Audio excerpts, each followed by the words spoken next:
최근 500알로 입문해도 되겠냐라는 질문들을 자주 받았어요. 그래서 오늘 입문 라이더가 고려해야 할 것들 몇 가지를 좀 같이 얘기를 해보려고 합니다. 우선 첫 번째로는 이 바이크를 내가 다룰 수 있는가, 그게 사실은 제일 출발점이 돼야 되지 않을까 싶어요. 내가 구입하려고 하는 이 바이크를 내가 다룰 수 있을 것인가. 뭐 그 요소에는 바이크에 왜 안 가? 뭐 그 요소들에는 이 바이크가 매뉴얼이냐 아니면은 오토냐부터 시작을 해서 바이크의 높이, 그리고 의외로 중요한 포인트 중에 하나가 시트고입니다. 이게 사람마다 신장이 다 다르잖아요. 근데 이 시트고라는 게 바이크에 앉았을 때 내 발이 땅에 닿냐 닿지 않냐의 문제거든요. 이게 굉장히 중요합니다. 이게 바이크를 타고 다니다 보면은 앉아서 뒤로 가야 될 때도 있고, 그리고 뭐 후진, 의외로 차량 정차해야 될 순간들이 굉장히 자주 있어요. 그런 경우에 만약에 내 발이 바닥에 닿지 않는다면 제꿍이죠 뭐. 그리고 바이크의 무게도 정말 중요한 게, 뭐 그렇게 제꿍을 했을 때 내가 스스로 일으킬 수 있다 없다, 뭐 그거는 사실 스킬이 따르는 부분이지만 입문자 입장에서 스킬을 고려할 수는 없을 것 같고요. 말 그대로 이 모터사이클을 처음 만나본 거기 때문에, 그래서 바이크의 무게나 아니면 조작 성능 이런 것들은 다루기 쉬우면 쉬울수록 좋죠. 난 처음부터 높은 레벨에 도전하겠어, 말리지 않습니다. 하지만 이 모터사이클이라는 스포츠이자 취미에 좀 적응을 하고 재미를 느끼기 위해서는 우선 이 바이크를 다루는 과정에서의 스트레스가 없어야 될 것 같아요. 제가 멀티퍼포즈를 굉장히 고민하고 있는 이유 중에 하나도 무게, 그리고 시트고.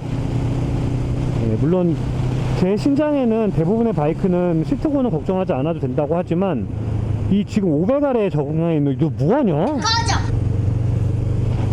이 500R에 적응해 있는 저의 시트고가 갑자기 뭐 10cm, 15cm 이렇게 올라가면 굉장히 어렵지 않을까? 라는 걱정이 좀 있어요.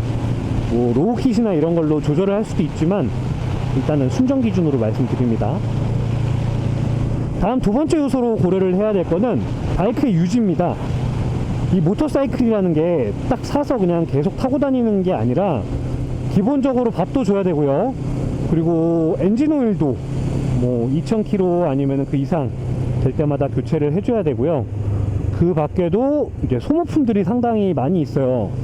브레이크 오일이나 아니면은 뭐 타이어, 대표적으로 타이어가 좀 크게 나가는, 돈이 나가는 그런 항목들이고요. 그렇게 생각을 하면 내가 과연 이 바이크를 구입을 해서 유지를 할 수 있을 것인가,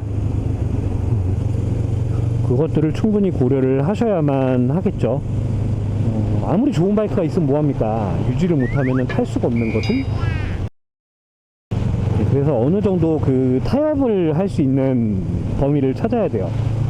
저한테 이 500R은 딱 유지할 수 있을 정도의 성능의 바이크라고 생각을 합니다. 별도의 튜닝도 하지 않았고, 뭐 초기에 들였던 비용 말고는 따로 들어가는 거는 진짜 꾸준히 소모품 갈아주는 것만 있는 것 같아요. 이게 소모품 같은 경우에는 라이더의 성향에 따라서 굉장히, 와 이쁘다, 굉장히 차이가 크기 때문에 그런 점들은 고려를 하셔야 될 것 같습니다.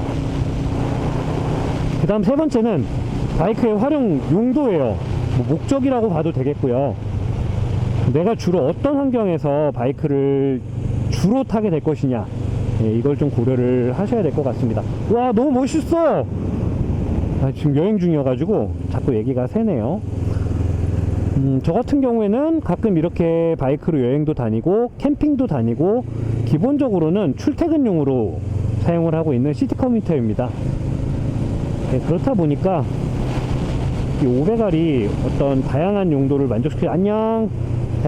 만족시켜 주는 데는 딱 제격이라고 볼 수 있겠죠.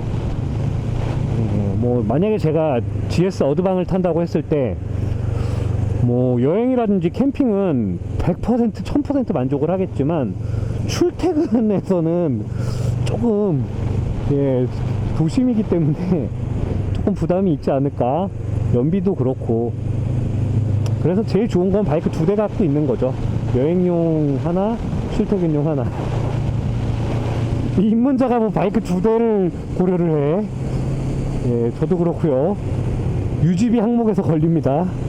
그리고 마지막으로 제가 고려를 해야 된다라고 말씀드리는 거는 보호 장구류입니다. 이 보호 장구 같은 경우에 바이크를 구입하고 나서 하나씩 구입을 하면 늦는 것 같고요. 일단 바이크를 처음 구입하기 전에 혹은 그 과정에서 보호 장구류는 다 갖춰야 됩니다. 기본적으로 헬멧, 부츠, 자켓, 그리고 글러브, 이 정도는 좀 기본적으로 갖춰 주셔야 되고요. 조금 욕심을 더 부리자면 라이딩진, 바지, 그런 것들도 구입을 해두셔야 한다고 생각을 해요. 그러다 보면 초기 비용이 굉장히 뜨죠. 그래서 만약에 내가 지금 800만원 혹은 1000만원을 가지고 있다 라고 한다면 이 1000만원짜리 바이크를 구입을 하는 게 아니라 한 750에서 800선의 바이크를 구입을 하고 뭐 보험 가입하고 세금 내고 그리고 나머지는 싹 다 보호장구류 구입하는 데 쓰시면 되지 않을까 하는 생각이 들어요. 여기 코너 왜 이럼? 말하면서 그냥 쭉 가다 보니까 코너가 장난이 아니네.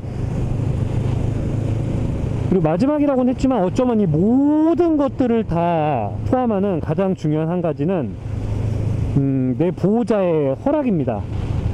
뭐 가깝게는 부모님이 될 수도 있고요. 그리고 결혼하신 분들은 배우자. 배우자는 보호자입니다.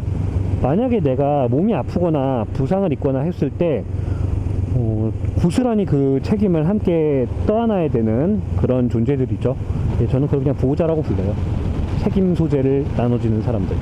오, 미끄러. 보호자의 허락 없이는 입문하지 말라고 말씀을 드리고 싶습니다. 왜냐면 이륜차라는 게 내가 잘해서 사고가 안 나고 내가 잘못해서 사고가 안 나고가 아니라 진짜 불의의 사고를 언제 어떻게 겪을지 모르거든요. 차선 왜 이따위로 와? 그러다 보니까 그냥 내가 타고 싶어서 바이크를 구입을 해서 탄다고 하더라도 문제가 생겼을 때는 나 혼자 책임지는 게 아니에요. 그렇기 때문에 반드시 내 보호자에게 허락을 받고 입문을 하시기를 추천을 드립니다. 저는 더 많은 라이더들이 생겼으면 좋겠고, 그래서 더 많은 바이크들이 출시되고 바이크와 관련된 법령들도 조금 더 좋아졌으면 하는 간절한 바람이 있는 그런 라이더입니다. 그래서 오늘 여러분들께 뭐 잔소리라면 잔소리겠지만 입문을 고민하시는 분들이 너무 기종만 고민을 하시는 것 같아서 그래서 좀 말씀을 드려보고 싶었고요.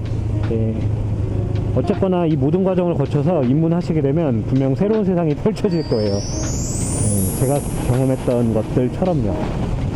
그러면 저는 계속 안전하게 라이딩 하도록 하겠습니다. 갑니다. 뿅!